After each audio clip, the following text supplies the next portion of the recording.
అందరికీ నమస్కారం.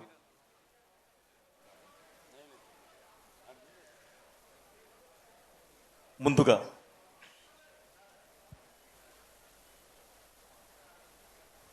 ఈ సినిమాని ఇంత పెద్ద హిట్ చేసిన తెలుగు ప్రేక్షకులకి, అలాగే సోదర సమానులైన నందమూరి అభిమానులందరికీ, అలాగే ప్రపంచవ్యాప్తంగా ఉన్న తెలుగు ప్రేక్షకులకి అందరికీ కూడా నా కృతజ్ఞతలు తెలియజేస్తున్నాను. ముందుగా ఈ సినిమా గురించి మాట్లాడాలి అంటే, ఈ సినిమాని తీసి రిలీజ్ అప్పుడే చెప్పడం జరిగిందండి. సినిమాలో కూడా ఫస్ట్ షాట్ అదే. విశ్వవిఖ్యాత నట సార్వభౌమ డాక్టర్ ఎన్టీ రామారావు గారి వారికి ఈ సినిమాని అంకితం చేస్తూ మొదలుపెట్టాము. ఆయన ఆశీస్సులతోనే ఈరోజు ఈ సినిమా 10 years నిలబడి ఆడింది. ఎందుకంటే ఆ తరానికి దిశానిర్దేశం చేస్తూ ఒక అద్భుతమైన పాత్ర వేసిన ఒక లెజెండ్, ఆ తరం లెజెండ్ ఆయన అయితే, ఈ తరానికి సినిమా రూపంలో మేము చూపించిన ఈ లెజెండ్ బాలయ్య గారు. అలాగే లెజెండ్ అని టైటిల్ పెట్టడం కాదండి, ఆ పెట్టడంతో పాటు ఒక లెజెండరీ సినిమా మీ ముందుకు తీసుకొచ్చినందుకు ఒక దర్శకుడిగా నిజంగా నేను గర్వంగా ఫీల్ అవుతున్నాను. అలాగే లెజెండ్ అంటేనే చరిత్ర సృష్టించేవాడు, అలాగే చరిత్రను తిరగ రాసేవాడు.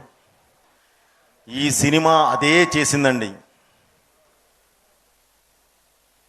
ఒక అద్భుతమైన చరిత్ర సృష్టి, 10 సంవత్సరాలు ఆడి ఒక అద్భుతమైన 3 years ఆడి ఒక అద్భుతమైన చరిత్ర సృష్టించింది. అలాగే ఒక సరికొత్త రికార్డు క్రియేట్ చేసిందండి. ఎందుకంటే 3 వారాల పాటు సినిమా థియేటర్లో ఆడితే చాలు అనుకునే రోజుల్లో 3 సంవత్సరాల పాటు ఒక థియేటర్లో ఆడటం అనేది నాటి జోకండి. అది ఎలా పడితే అలా సాధ్యమయ్యేది కాదు. దానికి ప్రేక్షక ఆదరణ కావాలి, పెద్దల ఆశీర్వాదం కావాలి, దేవుడు దయ ఉండాలి, మా కష్టం ఉండాలి. ఇవన్నీ కలిసి ఈరోజు 10 years అయినా సరే, ఈరోజు రేపు రిలీజ్ అవుతుంది, ఈరోజు ప్రీ రిలీజ్ ఈవెంట్కి వచ్చామా అలా ఉంది సినిమా. అలాగే ఒక సింహ అయిన ఈ సినిమా గురించి మాట్లాడాలి, ఆర్టిస్ట్ అండ్ టెక్నీషియన్స్ గురించి మాట్లాడాలి అని అంటే, ఒక సింహ అయినా, ఒక లెజెండ్ అయినా, ఒక అఖండ అయినా, అంటే ఒక లెజెండ్, ఒక మంచి సినిమా తీస్తే అది బాగా ఆడితే నెక్స్ట్ సినిమాకి బడ్జెట్లు పెంచుకోవడానికి పనికి వస్తుందండి. అలాగే ఇంకొక రకం కూడా ఉందండి. ఒక మంచి సినిమా తీసి అది బాగా ఆడితే బాధ్యత పెంచుద్దండి. ఆ బాధ్యత ఈ లెజెండ్ అనే సినిమా అంత అద్భుతమైన బాధ్యత పెంచబట్టే, మా భుజాల మీద అంత బాధ్యత వేయబట్టే ఆ కసితో మేము చేసిందే అఖండ. కాబట్టి ఇక ముందు కూడా మేము చెయ్యబోయే ఏ సినిమా అయినా సరే ఇంతే బాధ్యతతో, ఇంతే నిష్టతో, ఒక యజ్ఞంలా చేసి మేము ముందుకు తీసుకొస్తామని చెప్పి నేను తెలియజేస్తూ, ఇక బాలయ్య గారి గురించి ఒక మాట చెప్తానండి. ఒక సింహ, ఒక లెజెండ్, ఒక అఖండ టైటిల్ పెట్టడం అనేది కాదండి. దానికి అద్భుతంగా పర్ఫెక్ట్గా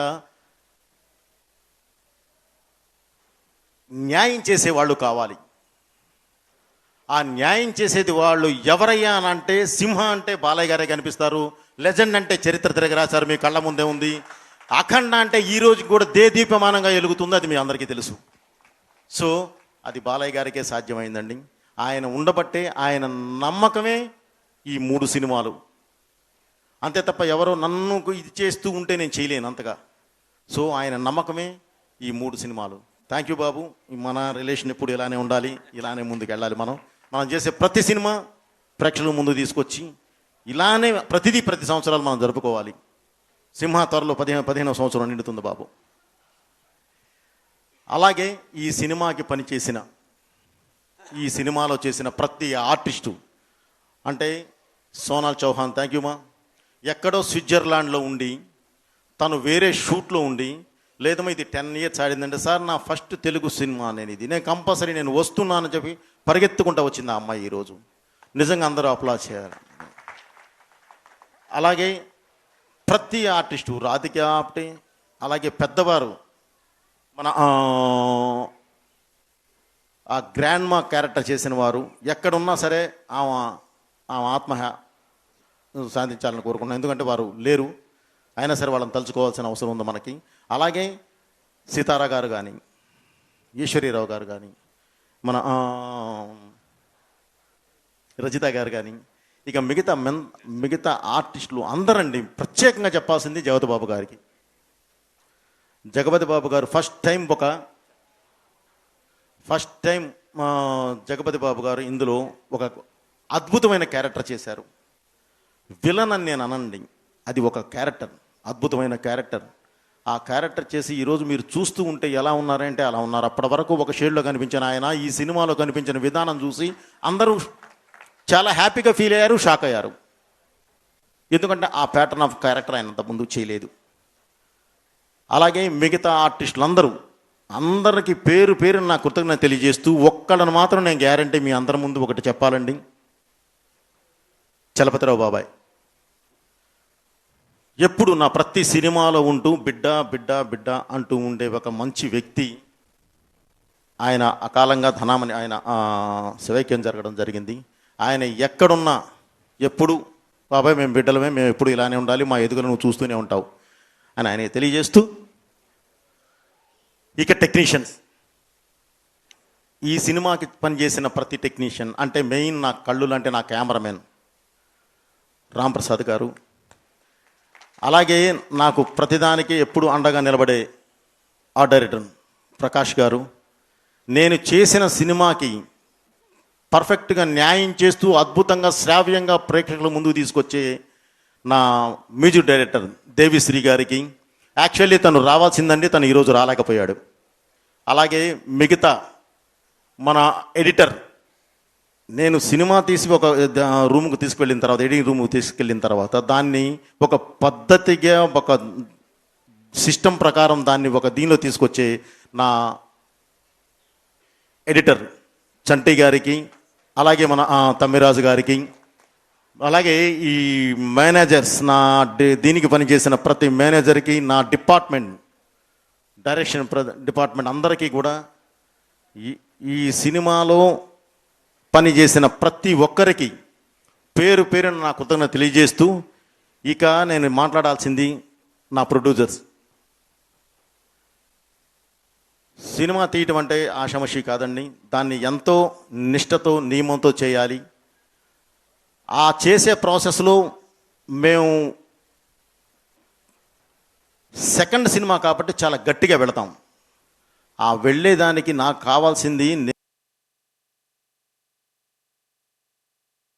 చిత్రంకి నేను ప్రత్యేక ధన్యవాదాలు తెలియజేసుకుంటూ, ఈ సినిమాని ఇంత పెద్ద హిట్ చేసిన ప్రతి ఒక్కరికి, అభిమానులకి, ప్రేక్షకులకి, ప్రతి ఒక్కళ్ళకి పేరున నా కృతజ్ఞత తెలియజేస్తూ, ఈ సినిమాని